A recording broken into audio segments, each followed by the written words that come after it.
Cet homme pouvait lire dans les pensées des gens. Il disait, « Vous êtes un tel, votre nom est ceci, votre nom est cela », en donnant les prénoms et noms de famille. Il donnait des détails sur leur vie qui effrayaient les gens. Il connaissait des détails sur chacun.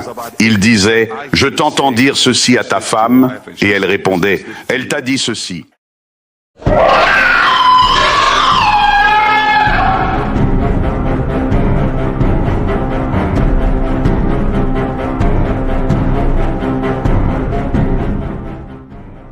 Après qu'une personne soit montée sur l'estrade lors des réunions de William Branham, il prétendait recevoir des révélations d'un ange, lui permettant d'énoncer des détails précis sur cette personne, sans qu'elle ait à les mentionner.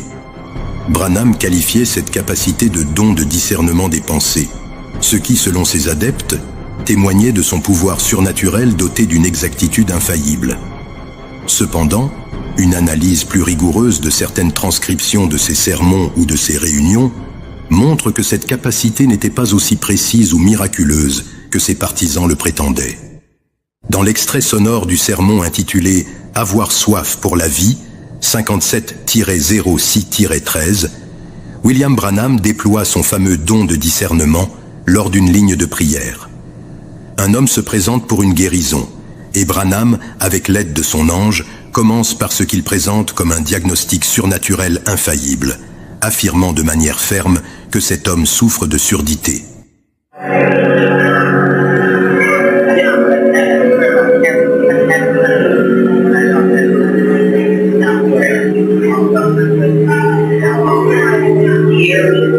M'entendez-vous?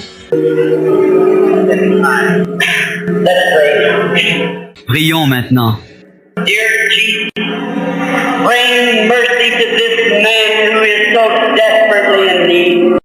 Cher Jésus, apporte miséricorde à cet homme qui en a désespérément besoin.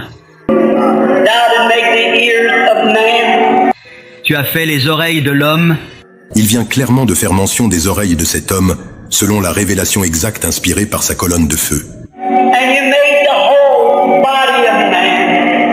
Et tu as créé tout le corps de l'homme.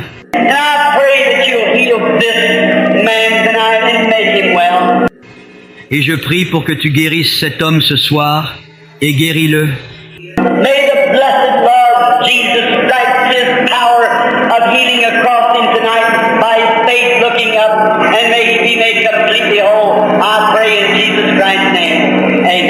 Que le bienheureux Seigneur Jésus frappe sa puissance de guérison à travers lui ce soir, par sa foi qui lève les yeux.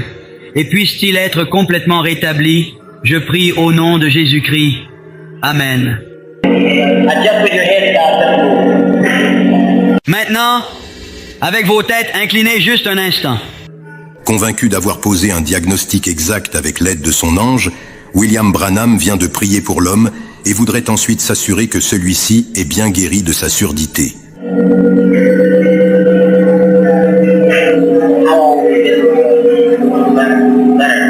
Combien de temps as-tu été comme ça?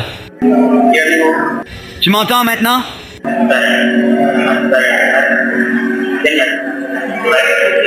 Pouvez-vous?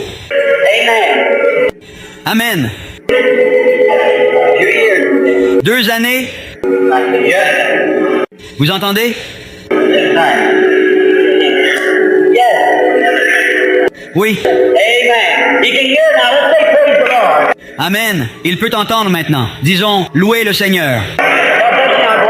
Que Dieu vous bénisse maintenant. Continuez votre route en vous réjouissant et soyez heureux. Amen. Alors que William Branham est en pleine jubilation, convaincu d'avoir résolu le problème de l'homme grâce à son infaillible don de discernement, un cri inattendu surgit de nulle part. Une femme interrompt brusquement la célébration du prophète, ramenant une dose d'imprévu dans l'atmosphère triomphante. Frère Branham. Frère Branham. Oui.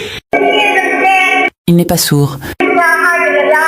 Il a un durcissement des artères. Il ne peut pas parler. Vous ne pouvez pas parler? Ah, il me semble que l'heure est maintenant venue aux questions, en lieu et place du discernement. Eh bien, il est sûr qu'il fait du bon travail maintenant. Donc le premier travail qui vient d'être fait n'était pas bon? Il y a beaucoup de mots qu'il ne peut pas dire. Et voilà, la fameuse colonne de feu et son prophète infaillible viennent de se prendre un sacré virage à 180 degrés. Après un diagnostic surnaturel bien à côté de la plaque, c'est maintenant à l'accompagnatrice du malade, une simple femme, d'éclairer Branham et son ange. Pas de panique, la colonne de feu et son prophète vont rester bien tranquilles, en attendant gentiment que la dame leur explique ce qu'ils auraient dû discerner dès le départ. Il peut dire quelques mots, mais il ne peut pas dire tous les mots. Il est... Laissez-moi le voir juste un instant. Ah, il veut maintenant bien vérifier lui-même en mettant cette fois de côté le fameux don qui semble l'avoir gentiment induit en erreur. Laissez-moi le voir juste un instant. Il ne peut pas prononcer tous les mots. Je pensais que c'était son audition. Ah bon, il pensait? Ce n'était donc pas un discernement par l'esprit? Je pensais que c'était son audition. Non, ce n'est pas le cas. Non, ce n'est pas le cas. Le prophète, malgré ce joli raté, ne peut tout de même pas perdre la face devant son public. Alors, qu'est-ce qu'il fait? Il accepte malgré lui la correction de la femme, mais pas sans y glisser un petit « je vous l'avais bien dit ». Et oui, il continue de défendre son diagnostic, même s'il sait très bien qu'il a fait un faux pas. Après tout, pourquoi ne pas sauver les meubles avec un peu d'obstination prophétique? C'est son audition, en fait. C'était son ouïe. Et c'est son discours. Ah, il a tout de même fini par admettre que le problème était au niveau du discours. Un détail que son fameux don de discernement semblait totalement incapable de capter à l'avance. Branham, fidèle à son style, fait répéter à l'homme des mots tout simples, comme « je » et « amour ». Pourtant, la femme l'avait clairement prévenu que le problème était avec des mots plus complexes. Mais bon, le prophète semblait plus à l'aise avec ses petits exercices de maternelle, sans se soucier des vrais défis que l'homme devait relever. Dis, je. Amour. Amour. Amour. Amour. Jésus. Jésus. Bien sûr, vous pouvez le dire. Dire merci. Merci. C'est fini maintenant. Tu peux y aller en te réjouissant. Ah! On dirait bien que l'homme est reparti de l'estrade exactement comme il y est monté. Rien de changé, sauf peut-être un peu plus confus. Dans cette séquence, où la femme corrige à la fois le prophète, sa fameuse colonne de feu, ce passage gênant a été carrément supprimé de la brochure.